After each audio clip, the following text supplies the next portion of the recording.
Hi, good day. Hi ma'am, good day. Can you introduce yourself? My name is Janelle Aligarvis, 42 years old. I am a single mother. I have one kid. She is 16 years old. Okay, do you have any experience in working abroad before as domestic helper? Yes ma'am, I have experience abroad before. I was working in Hong Kong for 5 years and 2 months. Okay, what are your main duties in your previous employer? My main duties in my previous employer, I cook, I clean, I wash the clothes, and taking care of elderly person. Okay, why did you choose to work in Hong Kong? I choose to work in Hong Kong because Hong Kong is a nice place and also the people there. That's great. Do you know how to cook some simple Chinese food? Yes ma'am, I know how to cook Chinese food, like for example, stir fry vegetables, steamed chicken, steamed fish, and quick soup. Okay, are you willing to take care of a newborn baby? Yes ma'am. How about an elder person? Yes ma'am. What if the baby has a fever? What will you do?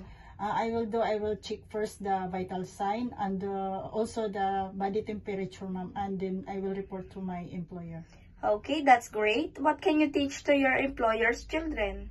I teach them good manners, and I teach them how to read the books and sing the song for the children po. Okay, can you sing a nursery song? Okay, twinkle, twinkle, little star, how I wonder what you are. Up above, like so high, like a diamond in the sky.